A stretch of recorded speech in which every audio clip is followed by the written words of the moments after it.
네, 안녕하세요. 저는 방금 소개받은 의료기관 평가 인증원 윤순영입니다. 오늘 저에게 발표할 기회를 주셔서 감사합니다.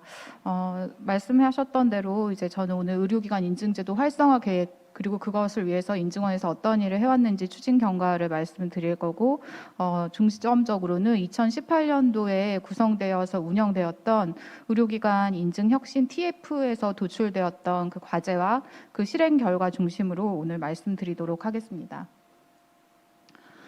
이건 2022년 2월 말 기준의 의료기관 인증 현황 비교입니다. 잘 알고 계신 대로 의료기관 인증은 의료법 58조에 의거해서 의료의 질과 환자 안전 수준을 높이기 위해서 병원급 의료기관 및 대통령령으로 정하는 의료기관에 대해서 시행되고 있습니다. 그리고 상급 종합병원이나 수련병원, 전문병원, 연구중심병원, 외국인 환자 유치 의료기관은 그 지정을 위해서 인증이 필요하고, 요양병원은 인증 신청을 법적 의무로 하도록 되어 있고, 나머지는 자율적으로 신청하도록 되어 있습니다.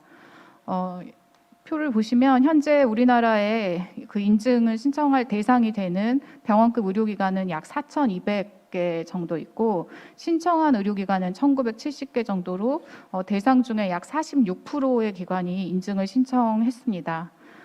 신청한 기관의 이제 인증을 획득한 인증률은 평균 89%이고, 요양병원이 보시는 것처럼 88.6%, 그 외 기관들은 95% 이상 인증을 획득하고 있습니다.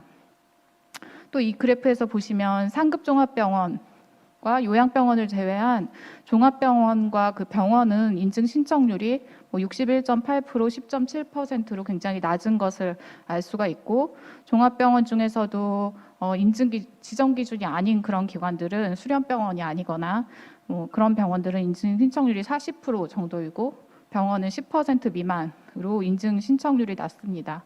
그래서 이런 낮은 인증 참여율이 사실 현재 문제로 인식되고 있어서 오늘 말씀드릴 이런 활성화를 위한 그런 계획들이 만들어졌습니다. 2018년도 운영했던 인증혁신 TF에서 인증제도 활성화를 위해서 도출한 과제들을 6가지 카테고리로 구분했고요. 그 세부 내용들에 대해서 오늘 말씀드리도록 하겠습니다. 먼저 인증제도 참여 재고에 관한 것입니다. 그래서 이 3가지 단계별 인증제도 도입, 그리고 분야별 인증제도 도입, 인증 인센티브 확대 추진에 대해서 말씀드리겠습니다. 먼저 단계별 인증제도, 저희가 이제 인문 인증, 인증 인문 이런 식으로 지금 말을 하고 있는데요. 이것을 도입하자는 의견들이 있습니다. 현재 그 중소병원의 현실을 반영해서 지금 현재 급성기 병원의 인증 기준이 500개가 넘고, 인증을 준비하기 위해서는 인력이나 시설 등 기본 인프라가 갖추어져야 되지만, 중소병원들은 그런 인프라가 취약한 데다가 질 관리 경험이 별로 없어서 중소병원들이 인증 제도에 들어오기 위한 뭔가 도입될 수 있는 쉬운 기준을 좀 제도를 만들어 보자는 게 그 핵심 내용입니다. 그래서 인문 인증의 대상으로는 병원급 의료기관이나 향후에는 의원급 의료기관들까지도 확대할 수 있습니다. 그래서 현재 인증을 받은 의료기관이나 의무 인증 대상이 되는 요양병원은 제외하게 되고요. 마찬가지로 참여 방식은 자율 신청으로 하고, 그 대신에 유효기간을 기존의 인증 제도가 2년의 유효기간을 갖는 데 비해서 2년으로 하고, 주기가 없이 이거는 신청을 한 번만 참여할 수 있도록 하는 것으로 저희가 계획하고 있습니다. 그리고 아까 말씀드렸던 것처럼 인증 기준을 좀 더 간소화시키고 필수적인 것으로 도입을 해서 기본적으로 의료의 질이나 환자 안전을 위한 그런 기준들, 구조나 과정 중심으로 구성을 하려는 계획을 가지고 있고, 조사 방법은 인증과 동일하게 추적 조사 방법을 따르며, 결과 판정은 이건 조건부 인증이 없이 유효기간이 2년이기 때문에 인증과 불인증으로만 구성할 계획을 가지고 있습니다. 인문 인증도 그렇지만 병원이 기준이 쉽다고 해서 다 참여할 건 아니기 때문에 인센티브를 제공하는 방식으로 참여 활성화를 이룰 생각이고요. 그래서 현재 질평가 보상 체계가 대부분 종합병원 이상 대상으로 운영되고 있기 때문에 중소병원의 질 개선을 이루기 위한 그런 정책과 보상 체계가 없습니다. 그래서 중소병원이 인문인증을 획득하고 그걸 유지를 하기 위해서는 비용이 부담이 되기 때문에 비용을 보상하는 것. 그래서 현재 있는 그 종합병원 이상들에서 인센티브 인증을 획득할 때 받게 되는 그런 수가 등 그런 동일한 효력의 인증 연계 수가를 획득하도록 하는 것이 현재 방향이고, 추후에 인문인증이 잘 도입이 돼서 안정화가 되고 그런 경우에는 보상 체계를 기존의 인증과 인문인증 좀 차별화하는 방법으로 보상 체계를 만들 생각을 가지고 있습니다.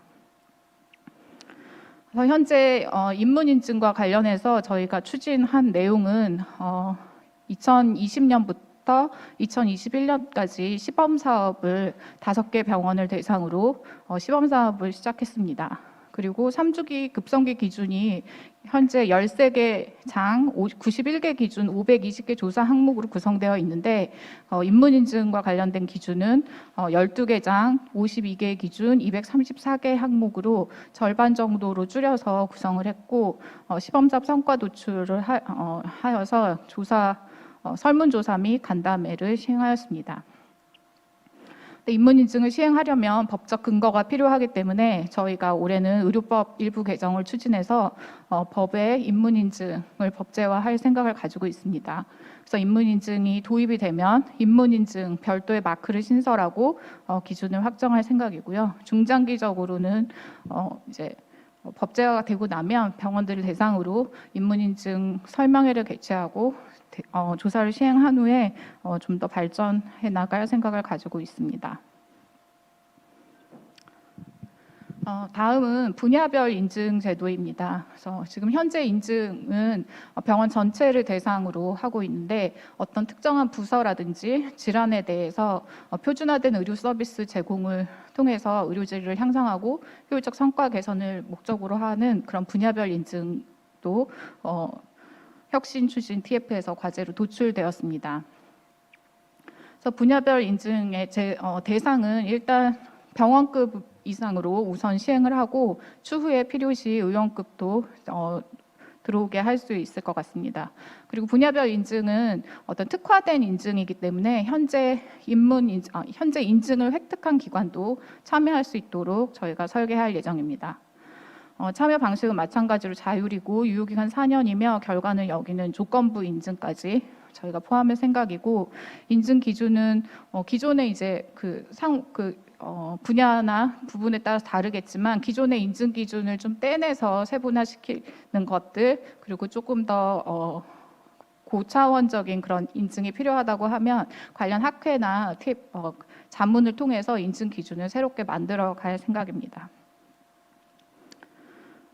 그래서 분야별 인증 관련해서는 일단 저희가 분야별 인증에 대해서 법률 자문을 받았고, 이것도 법제화가 필요하다라는 결과를 받았고요. 그리고 분야별 인증제도 안은 마련되어 있는 상태입니다. 마찬가지로 인문인증과 마찬가지로 올해 분야별 인증제도도 의료법에 담아서 의료법 개정에서 법적 근거를 만들 생각을 가지고 있고, 그 수술실 관련해서 분야별 인증을 우선적으로 시행하도록 시범사업 기준을 개발하고 내년에 시범사업을 좀 할 수 있도록 계획을 가지고 있습니다. 중장기적으로는 어떤 질환이라든지 다른 부분에 그 부서별 인증을 도입하도록 할 생각을 가지고 있습니다. 인센티브 관련한 내용입니다. 그래서 지금 현재 여러 가지 인센티브를 만들 생각이고 대부분 이제 수가로 연결이 되는데요. 이미 추진 완료된 수가를 말씀을 드리면, 요양병원 입원급여 적정성 평가 연계한 질지원금이 신설되었습니다. 그래서 이게 2023년 7월부터 지급이 되게 되는데, 인증 또는 조건부 인증 등급이 유효한 기간에 하나여 이 수가가 산정되도록 되어 있습니다. 그리고 기존의 감염 예방 관리료 지급 대상이 확대되어서 정신병원 종별에도 감염 예방 관리료 인증받은 정신병원에는 감염 예방 관리료가 지급이 되고 있고, 올해부터는 신포괄수과제 시범 사업의 세부 지표로 정책 가산의 그 인증 여부가 포함이 되어서 인증받은 경우 1%, 조건부 인증인 경우 0.5% 가산 수가가 지급되고 있습니다. 그리고 이제 디스인센티브라고 하는 것들도 생겼는데 요양병원 인력 확보에 따른 수가 가산되는 부분에 있어서 인증조사의 비협조, 그러니까 인증조사를 거부하거나 조사를 거의 준비하지 않아서 조사 결과 전체 조상 평균 점수가 5점 미만인 요양병원에 대해서는 1분기 동안 그 인력 가산을 배제하도록 수가가 변경되었습니다. 그래서 말씀드린 그 4가지 내용들이 작년부터 이렇게 추진 완료되었고 앞으로는 이제 의료질 관리료 인증을 받았을 때 인증받은 기관은 의료질 관리를 잘 하고 있다는 것으로 평가해서 의료질 관리료 같은 것들을 신설하는 것들을 저희가 계획을 하고 있고 인증 의료기관의 가산율을 또 신설하거나 각종 지원제도 만드는 것에 대해서도 추진을 하려고 합니다. 그리고 인문인증이나 분야별 인증제도에 대한 인센티브도 도입이 되면서 같이 추진할 계획을 가지고 있습니다. 그리고 2024년 의료질 평가 지원금 그 평가에 현재 의료기관 인증 가중치가 5%인데 이것을 상향 조정하는 것에 대해서 지금 협의 중에 있고 향후에 인증 의료기관이 늘어나게 되면 인증을 아예 그 필수 조건으로 넣는 것에 대해서도 검토 중에 있습니다. 네, 두 번째로는 인증 결과 환류 강화에 대한 내용입니다. 그래서 인증 결과 환류 강화는 인증을 좀 더 홍보해서 인증 참여율을 높이고 인증 마크를 차별화하는 것, 인증 결과 공표 확대하는 것에 대한 내용들입니다.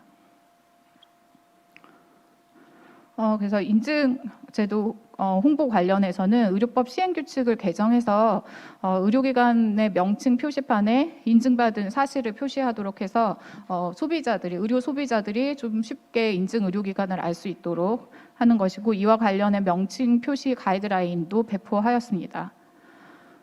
그리고 이제 인증 경험 사례를 공유해서 예를 들어 뭐 어떤 기관이 인증을 잘 받았다 모범기관을 공표하는 건 다시 순위 매기기라든지 이런 것 부작용이 있기 때문에 어떻게 인증을 잘 받았는지 사례 공유를 하는데 이거를 인증원 뉴스레터나 간행물 통해서 인증 경험 사례 공유할 생각입니다.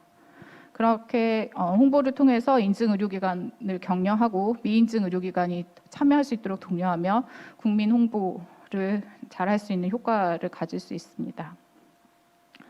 중장기적으로는 심평원이나 기타 지자체 등 연관기관의 홈페이지에 인증과 관련된 정보를 추가하는 것, SNS 이벤트 등을 통해서 인증을 홍보할 생각입니다. 인증 마크 차별화는 인증 종류와 종별과 상관없이 인증 마크가 동일해서 좀 환자나 보호자들 좀 알아보기 힘들다라는 문제가 있어서 인증 마크 종류를 차별화해서 2020년도에 뭐 급성기 병원, 재활의료기관, 치과병원, 한방병원, 요양병원, 정신병원 각각 종별로 인증 마크를 구별하였습니다. 그리고 앞으로 인문인증 마크가 신설되면 뭐 은색이라든지 이런 식으로 좀 차별화하여 마크를 신설할 생각이고 분야별 인증도 마찬가지로 마크를 신설할 계획입니다. 인증 결과 공표 확대와 관련해서는 국민의 알 권리라든지 그런 것들을 더 보장하기 위해서 현재 그 요양병원만 인증 결과가 좀 공표가 되고 있고 급성기 병원은 인증인지 불인증인지 정도만 저희 홈페이지에 알려져 있었는데 확대해서 본조사의 그 필수 조사 요건에 대해서 충족률을 모형으로 표시하도록 되었습니다. 이것은 작년 10월에 인증위원회에서 결정된 사항이고 저희가 급성기 병원의 경우는 4주기부터 공표를 할 계획이고 요양병원이나 다른 기관들은 지금 현재 시스템 적용 예정입니다. 중장기적으로는 의료질 관련 평가 결과를 통합해서 다른 기관에서 하고 있는 그런 평가 결과들도 같이 보여줄 수 있도록 할 생각입니다. 인증 절차 개선과 관련해서는 인증 심의 절차를 개선하고 사후 관리를 강화하자는 내용이 있습니다. 그래서 인증 심의 절차를 개선하기 위해서 그 혁신 TF에서는 신속 심의를 도입하자라는 내용이 있었는데 효용성이 좀 낮다 판단해서 인증 신청에서 결과까지의 소요 시간을 저희가 의료기관에 알려주고 저희도 그것에 맞게 업무를 수행하는 것으로 결정해서 그렇게 가이드라인을 배포했습니다. 그래서 보시면 뭐 인증을 신청하고 인증서가 발급될 때까지 최소 113일, 4개월 정도 걸린다. 그러니 이거에 맞춰서 인증을 신청하시고 준비하시고 저희는 그것에 맞춰서 결과를 보내드리고 한다는 내용을 의료기관에 알려주고 거기에 맞춰 업무를 수행하고 있습니다.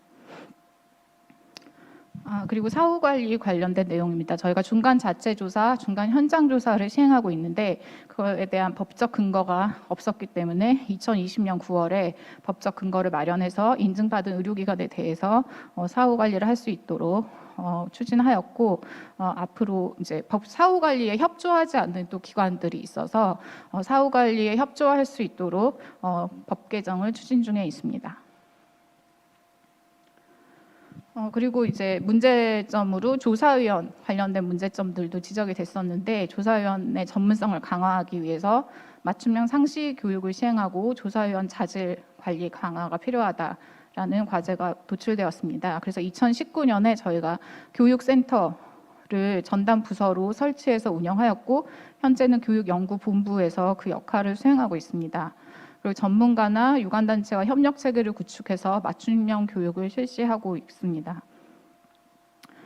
그리고 조사위원 등급제가 필요하다. 그래서 선임 조사위원 등급을 실시했는데 선임 조사위원은 의사나 조사 경력이 2년 이상 되거나 조사 경험이 20회 이상인 조사위원 중에서 선발된 조사위원이고 이 선임 조사위원 중에서 조사팀의 팀장을 꾸리도록 되어 있습니다.